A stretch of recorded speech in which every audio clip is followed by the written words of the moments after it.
Volunteers in the way to make my.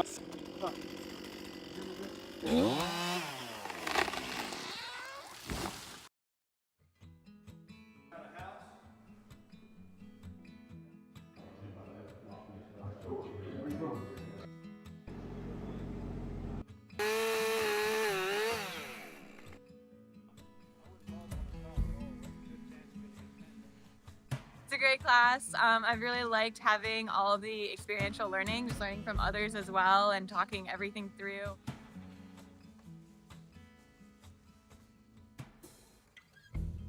An excellent training. For years I've used a chainsaw by the seat of my pants. Good to get professional training.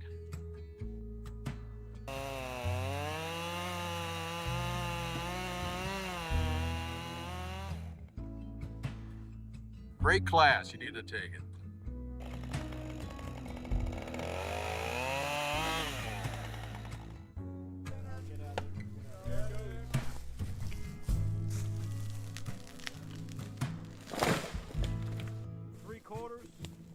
This is exactly the kind of training that I think we need as storm responders.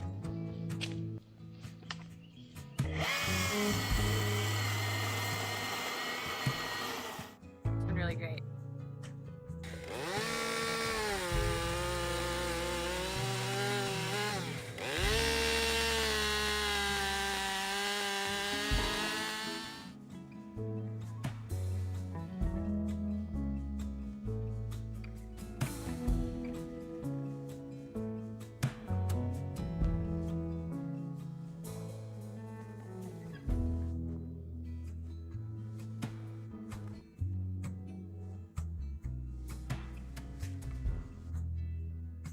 It's been a great experience. Really enjoyed the hands-on aspect and the group learning aspect. Really been put in situations where we can learn a lot, but they're also not super high pressure, so that we're able to work on refining some technique and getting that experience. Awesome class. It's one of those you only know, or see, you don't know what you don't know until you don't know. Now I know what I didn't know.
Well, welcome to Thursday Night Saws.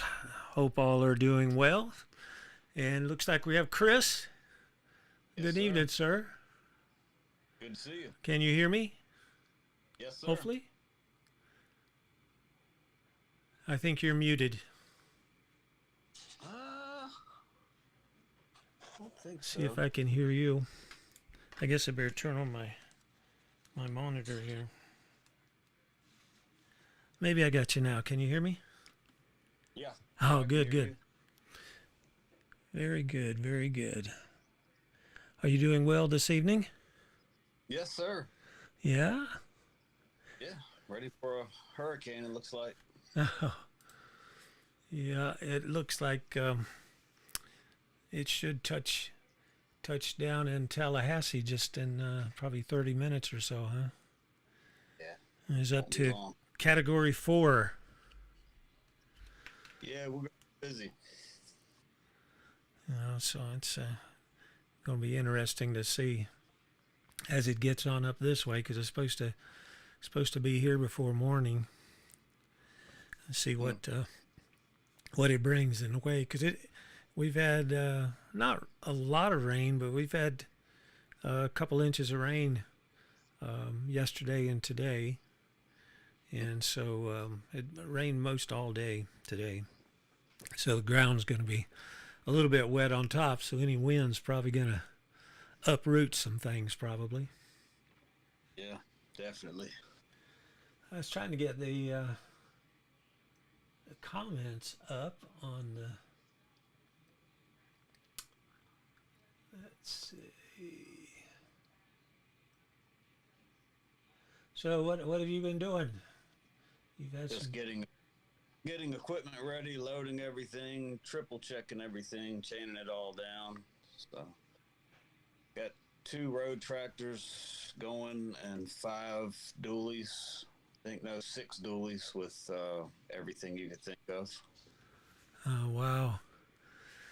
Yeah, I think everybody's kind of pulling out everywhere. Yeah, I'm not planning on leaving till Monday. I like to wait, let the first responders and the power company guys do what they need to do, and I don't want to get in their way, so we'll leave Monday. Yeah, it talked like they had about 30,000 power company guys down there staged. Yeah. I know a guy we dealt with the airport on the air show past few years. He's got a business a lot in South Georgia and stuff, putting up fiber optics, and he has huge generators that he owns. And I think his 4 or 5 trucks took off down that way too this morning. I gotcha. So he's got quite an operation on fiber optics. He's put them in all over the country, and he does organizes audio and IT for all these big events across the country. A lot of musician stages and all kinds of different things. He's a pretty unique fella. Yeah, sounds like it. Yeah, he works a lot of storms with that stuff, just power generation and stuff. Pretty cool. So kind of pick up on our chat about a little bit tonight, considering on what we talked about with the sharpening. Did you have any other thoughts on that from last week? I don't think so. I did get my square ground in. Did you? So yeah, David Thompson was he'd never even seen one. He was inspecting that thing pretty close in a tool trailer, so he's ready to try it out down in Florida. Yeah. The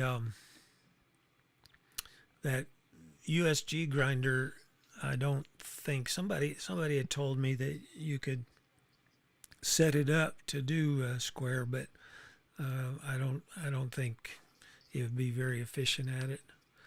But on the square file, do you have any hand files and stuff? Yeah, just one. I figured I'd try it out before I went in too deep. All right. Well, I've still got I think 2 or 3 dozen left. So Oh yeah, you got them on your e-store. Yeah, they're on the e-store. All right. Yeah, I'll go on there and I mean, I'm sure we're gonna like running it. From everything I've seen, it seems to cut fast, cut smooth. Uh-huh. So Well, that's what we carried for all the logger train. Like I told you last week, I used the Oregon 72 CK, which is a semi-skip square ground, and mostly on 24-inch bars, which it's, that chain works really good on long bars because it tracks very straight. You don't get too much movement of the tooth side to side, so you don't get a lot of bar wear. But I did a lot with harvester chains, setting up 404 harvester chains back years ago over in Alabama with it, and it really cut good. And then Soren and I used it most of all the training, and it's pretty neat. You just carry that one chisel bit file with you, and you got everything to do, and a raker plate, and you've got everything to do your whole chain with it. And like I said last week, the semi-skip is, you can't hardly tell the difference in it in full complement, but when you get to the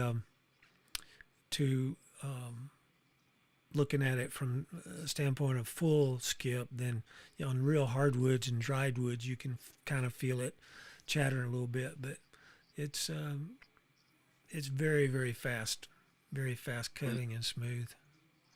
yeah, And it does kind of, if you hit a rock or something, or sand in the bark, that kind of thing, you're going to take the point off of it. But as far as staying sharp in wood, it stays sharp a long time because the V that goes up to the point kind of stabilizes the point on it.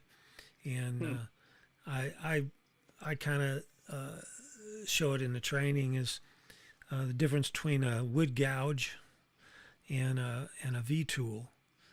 If you look at a wood gouge as you're sitting there and driving it through, you have to turn it sideways or pick it up to clear the chip out. But with a V tool, as long as you hold it the same place, and you're driving it down through, you can write your name on the board or whatever with it. And right. so it's there's very little resistance on the side-to-side movement, so it cuts a fairly narrow kerf, and it takes the chip out more like a wood plane than a round ground does. So it's pretty cool. yeah.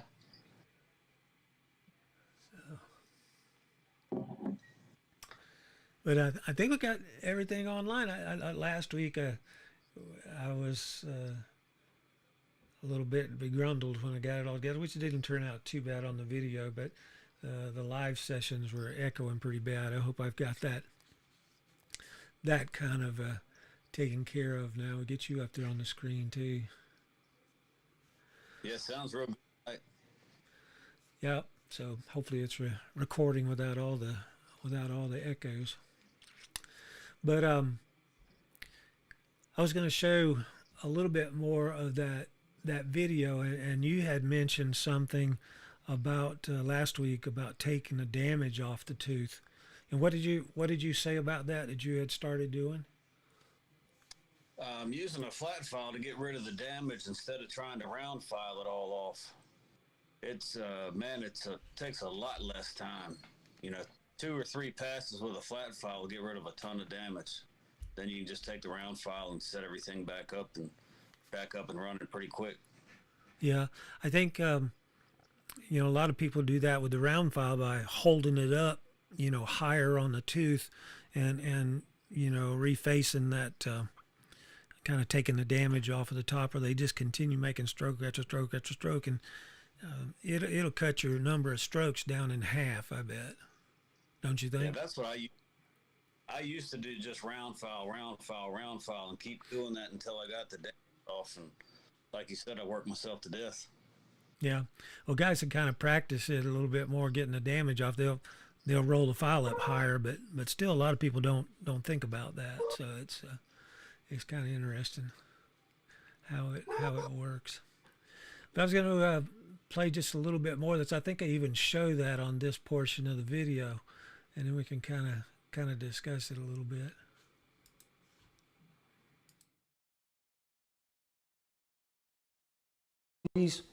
There was a guy named Joe Cox. One day he was working in the woods and he looked over at a piece of bark, and there was a wood borer caterpillar that basically looked like a grub worm, beetle larva that was working on that particular bark. And it had these chompers out front, kind of like a termite. Well, Mr. Cox looked at that, and all of a sudden it came to him. He said, you know, that's what we need to do to Sawchain. Sawchains at that time just had straight,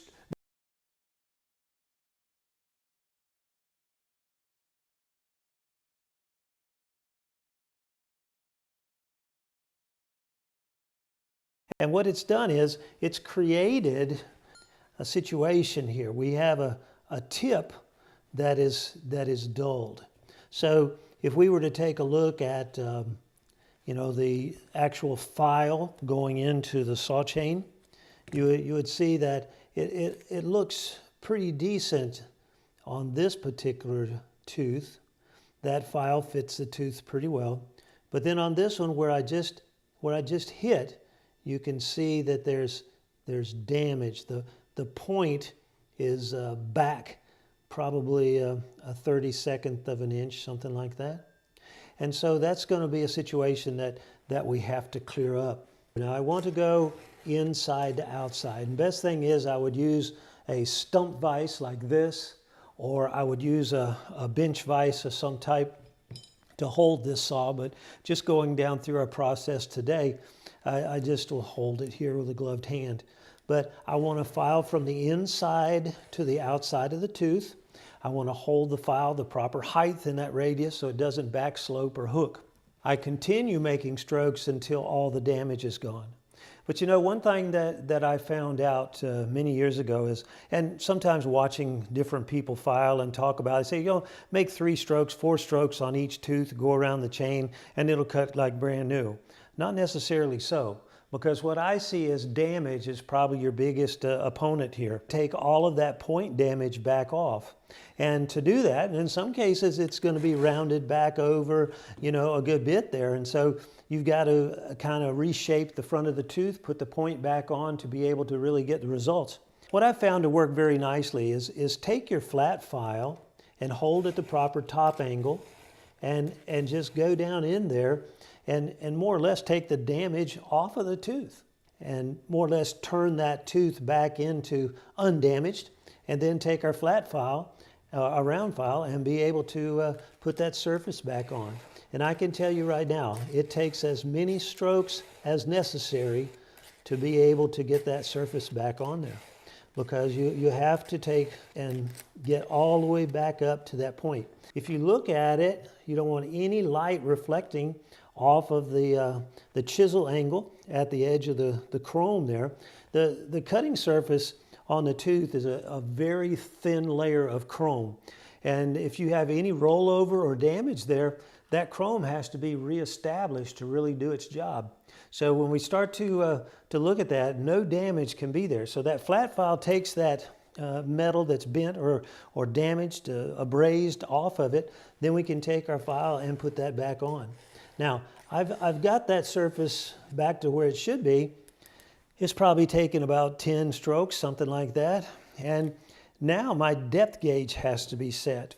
If you went to hardware and you picked up a Oregon file guide or Husqvarna or Steel, there would be some kind of a kit like this. It would be more or less a guide which strengthens the file. You'll get the proper size for your particular saw model.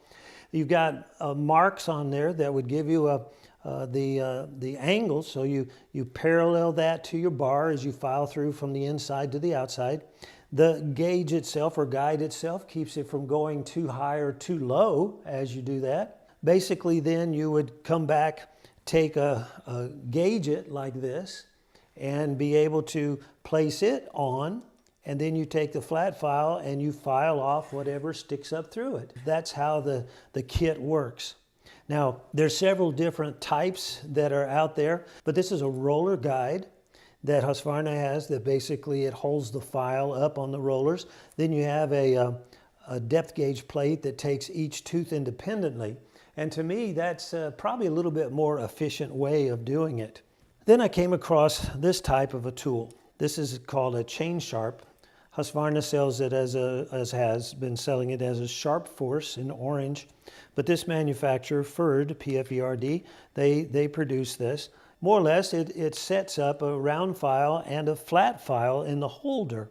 What takes place here is when you put this down, you're filing one tooth, and then you're actually indexing off the tooth in front.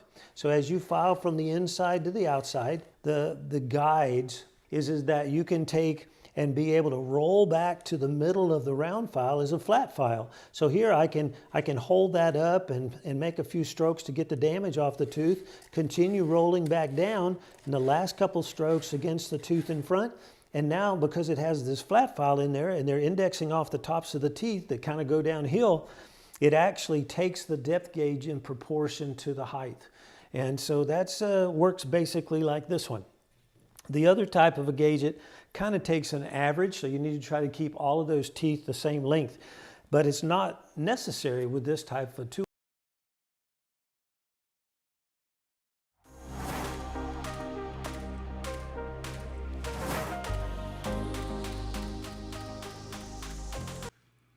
So using that flat file definitely, I think, speeds it up a little bit. Hopefully you can see from that video a bit there. And then what do you use on setting your rakers, your depth gauges? I use that. I use the chain sharp, so it's catching everything at the same time. Oh, okay. So you don't have a separate file plate for the rakers that you use sometimes, or? Oh yeah, well, on our big tool trailer we do, because we use bench grinders and then we use a gauge it. So because they go through so many chains, I got one bench grinder set at one angle for the left, one for the right, so then I got a third guy with a gauge it, flat file on those down, and they can buzz through a ton of chains like that in the evenings. Yeah, I don't know if you've, I think I showed you before the Husqvarna raker plate that takes each tooth independently, like the chain sharp does. And I heard rumors this week that that probably the 2-in-1 tools, Husqvarna may have one of those coming too. So, but it's that tool in the 2-in-1, you just flip it over. We talked about that last week. But the chain sharp, you have to reverse the files. A lot of people get kind of confused on that. If you pay attention to what you're doing, it's not an issue. But if you don't put the raker file in there at the proper direction, that can be an issue.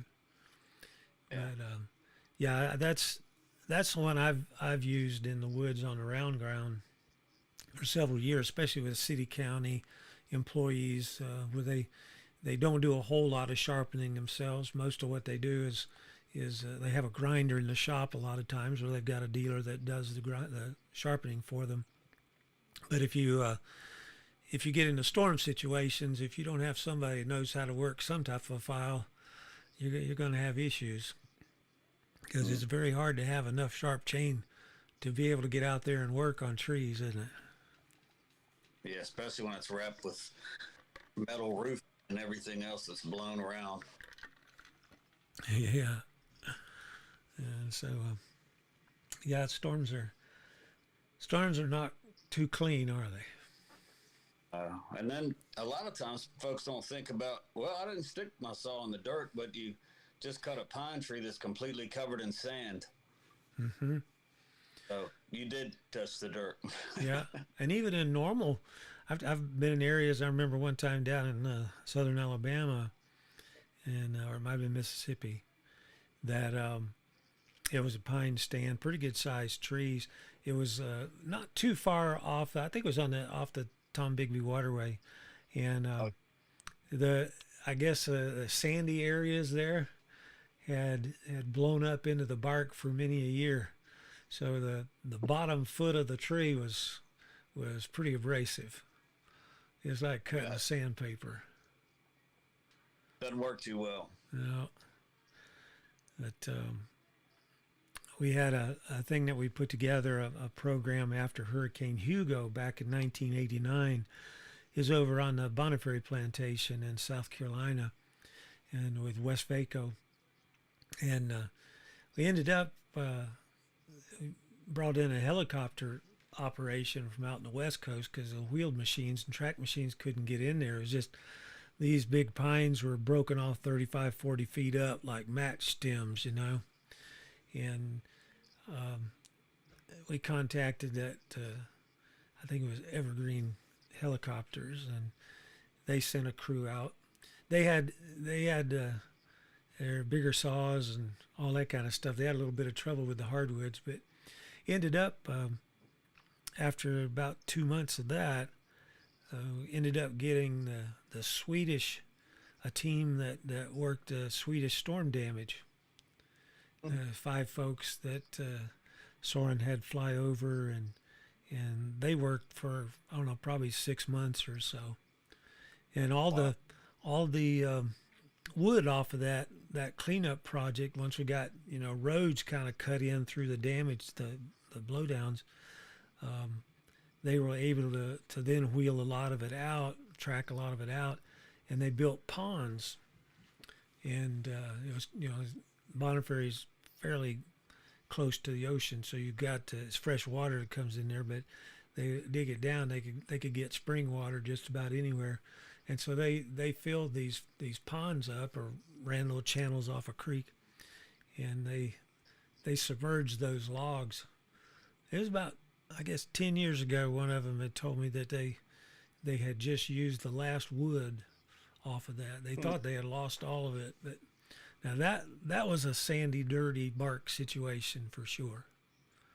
And it was quite interesting working on that one, because it was a mess back in there. Yeah, so That's pretty. at least I think the hurricanes had got rid of the snakes. I didn't see too many snakes. A couple alligators, but not too many snakes that time. But they have a hunting lodge on the plantation that they would bring in people for deer hunting and fishing and duck hunting and all kinds of stuff. We got to stay there after the storm for several months, and it was a beautiful place. It's got cleaned up pretty good nowadays too, so it works. But that was quite an experience with the sandy, dirty wood for sure. I was going to mention about I showed a little bit of your video there to begin with, as far as the class coming up in December, but I wanted to kind of talk a little bit about. I made just a little slide up here, and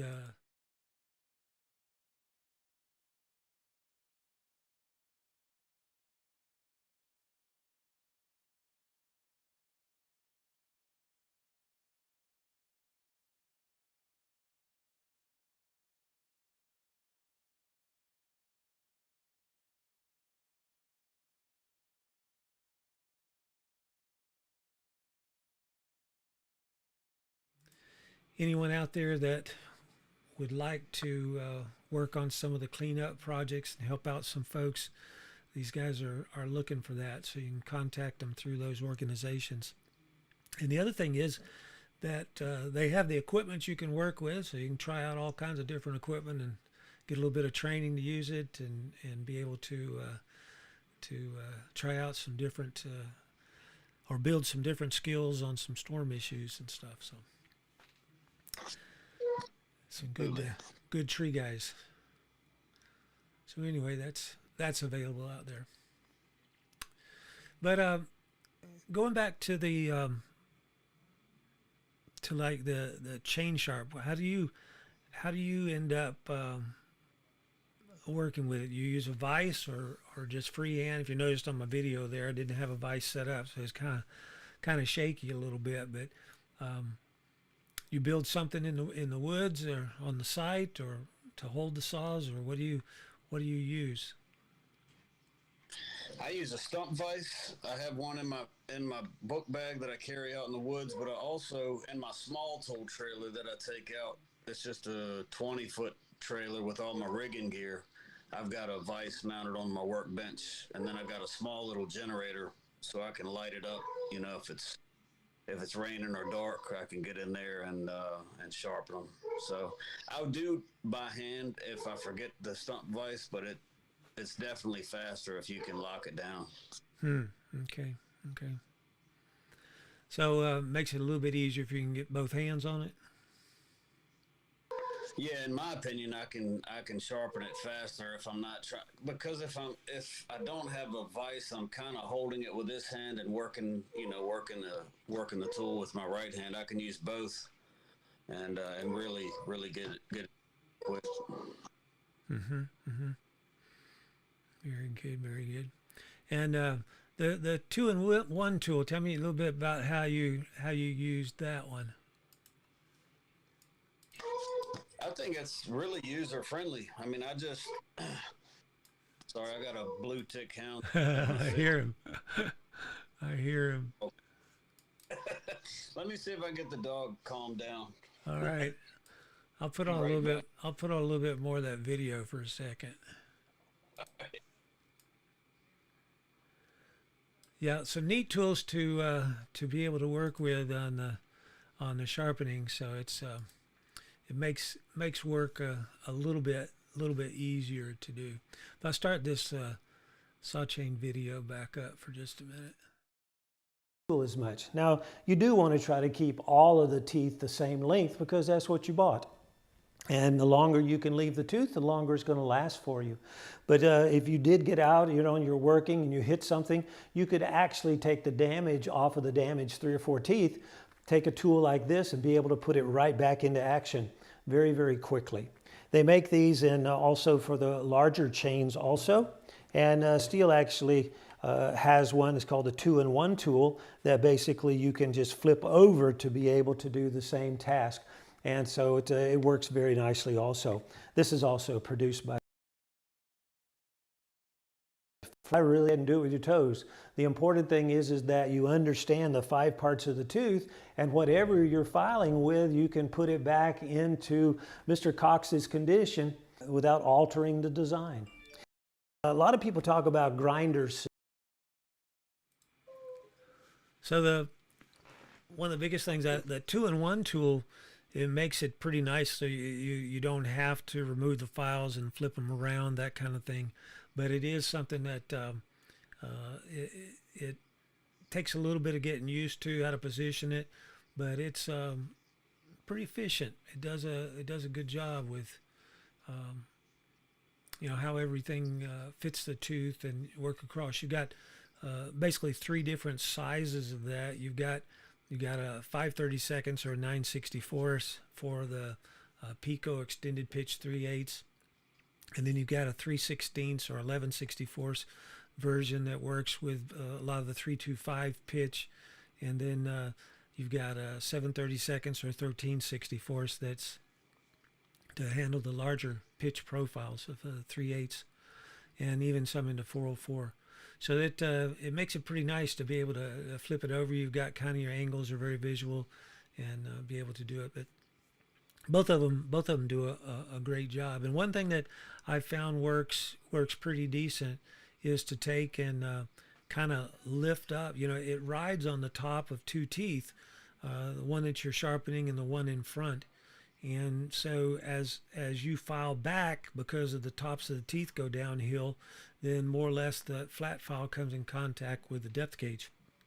If you just lift up just a little bit to where you got about the middle of the round file, you can be able to push that through the tooth and do like we do with the flat file. You can take the damage off of the top edge and the point, and then roll back down to reestablish the cutter. And that tends to work pretty decent. So I find it to be very fast. But you can do that. You can do that with the chain sharp too. Yeah, I want to try. Yeah. And then so everybody knows Husqvarna sells that one as a sharp for us in orange. And all of those tools are produced by a company called Ferd, P-F-E-R-D. And they produce a lot of files for chainsaw. So those are pretty nice holders. And I haven't I haven't seen one yet, Chris. I was going to say too, but ATOP Racing out of Sweden, they have a holder guide that works with the square ground chain also. And they were going to send me one back several months ago, and I haven't received it. So they were trying to get production and stuff going on them. I assume they're still producing them. And so it works kind of like the Ferd tool, like the chain sharp, but holds a square ground file, flat file. So it's pretty neat setup for that. That is cool. So that's ATOP Racing. You can see it on YouTube. They've got a couple videos out. I think that 2-in-1 is the most user-friendly, in my opinion, and the easiest to train someone on. I'm surprised how many guys bring it to a training. They're like, "Oh, we got one in the shop, but none of us know how to use it." Yeah. But then after you show them, they're like, "Oh, this is it." Oftentimes, it's dummy proof. I mean, if you look, it's got a little diagram of what your saw looks like. Got an arrow, push the file that way. I mean, how much easier does it get? But until someone explains it, I can understand why it's a little intimidating. Mm-hmm. But the key there is, like you talked about last week, is to go back to the 5 parts of the cutter tooth. If you understand those 5 parts of the cutter tooth and what each part does, it's very easy to be able to take, whether you're just using a round file or you're using a chain sharp or you're using a 2-in-1 tool. It's very easy to get a good job with it. And even setting up a grinder. You know, we did that with some of your guys. And you know, if you understand those 5 parts, then you take and you match it. And like David always says, is go back and make it look like it came out of the box. And I've used that for years too, because that's really the key. If you think through it, all that time and money and effort and design that Oregon and steel and those used to produce a Sawchain, they spent a lot of time and money to make it work in a lot of different types. And yeah, you can customize a little bit with your sharpening techniques and according to the material that you're cutting and all, but bottom line is, if you're out there, especially in storm work, where you're dealing with a lot of different species, a lot of different types, abrasive materials, all this kind of stuff, that understanding those 5 parts will make it work for you. So that's pretty cool.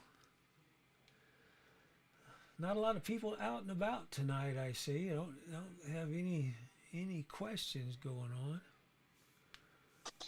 I would think a lot watching the news and the weather tonight, watching it and what that storm's going to do. Maybe chainsaw operators are sharpening their saws to get ready, huh? Yeah, good chance. Well, Chris, I just kind of go through that. Do you have anything else you want to talk about? You want to go over just a little bit about your December session again? Yeah. And hey, you mentioned David. How's David doing? I haven't seen him for a while. David Breeden. Well, Talk to him? He's selling saws, you know. Oh yeah. And lawnmowers and all kinds of stuff right now. This is their time of year. They're getting the dealer stock back up and new products and new programs and all that kind of stuff. A lot of new stuff coming. He says he won't share it with me, but he said a lot of new stuff coming. So I got you. I just got their comm system, the XCOM Husqvarna, and man, what an awesome setup that they've designed. I can run the chainsaw, and if my wife calls, I can click the button and she can hear me over top all the guys running the saws. The sound is ridiculous. wow. Pretty cool. Yeah, Pretty cool setup. sound deadening stuff. A lot of the electronics people have gotten pretty good at it. So it's great that it's working into something you can apply to chainsaws.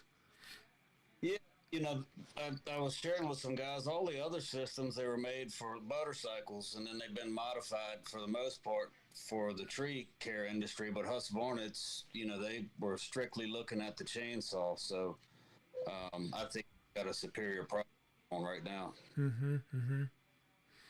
So Yeah, that's gonna be cool. Yeah, I love it. I think communication is so important especially when you're working around people that you don't work with every day. and being able to talk and not scream and all of that is a big game changer. So Ah, really, well, Robin just checked in. awesome. He says howdy from Texas. So he's kind of out of the storm's way this time. Most of the time they're over his way, aren't they? Yeah, I'm glad I'm not going to see him again. That 18-hour ride to Texas is no fun. But, well, Well, Robert Albritton, he and his wife went on a vacation cruise to Cancun. I think they ended up, and they left on Sunday, and they're trying to figure out when they're going to be able to get back to Tampa. So they're sitting out in the middle of the ocean somewhere. I guess they go and find good weather, and then they sit there and wait. So, but they're supposed to be back in Saturday morning. But I told him, I said, you may come back and your car's well washed. But he's in the second or third deck there at the ramp, so hopefully it didn't get flooded. So, be interesting. But I told him if it's got too bad, I'd come down and pick him up on Sunday or Monday or something. But they probably, if they drop him off in Mobile, he can walk over to Tallahassee or Tampa and pick up the car, I guess. He'd be there about a week. Yeah. So, December. Tell us about it. You got the 12th, 13th, 14th. Is that right?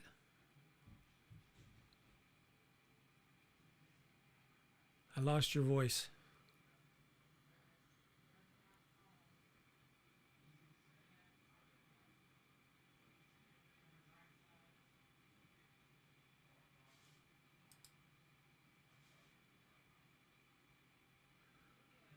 Still no audio.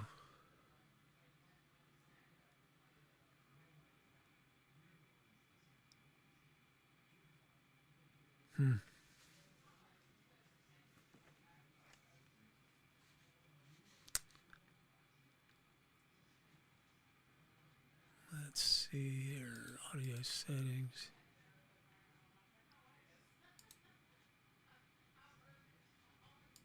Say something now. yeah, can you hear me? Yeah, I refreshed it on this end. Huh. Okay. So That was weird. December 2nd, 12th, 13th, 14th, is that right? Yes, sir. Yeah, 3-day storm sawing class. It's going to be just a good time. I love when you get a bunch of people together and you can learn together. So we're going to go over saws and some safety stuff, directional felling, limbing and bucking, all the PPE, and got lodging provided, breakfast and lunch provided, and got a good stand of some poplars to take down. So it should be a good class. Very good, very good. Yeah, I was going to ask you last week, maybe if you get a chance to do a little video of some of the trees, so we'll put that up on another little promo for it. Yeah, I could do that. Yep. And No problem. another message from Chris. Robin, he said, Chris, I take it GPC is going to spend a lot of time in Florida. So he could Yes, he could come over and work on some saws, huh? I would love for him to come work on some saws. He is a heck of a saw mechanic. All right. Well, man, I appreciate you checking in tonight, and I'm going to kind of cut it off here. We got about 35, 40 minutes. And so next Thursday night, hopefully you got everything cleaned up by then. I doubt it, but I'll be tuning in from somewhere in the country, somewhere further south than where I'm sitting now. Oh, very good. Very good. And if anybody has any questions on the workshop coming up, they can contact us at info@forestapps.com, and we'll get some information to them. And other than that, I wish you safe work out there, and y'all be careful out and about this week with all the storm situations. And if we can answer any questions or anything, you reach me at timart@forestapps.com or info@forestapps.com, and we'll get the message to Chris if I can't answer it. So we'll go from there. So Thank you, Robin, and we will try to be safe. Good sawing to y'all. It's on. We'll see you next week.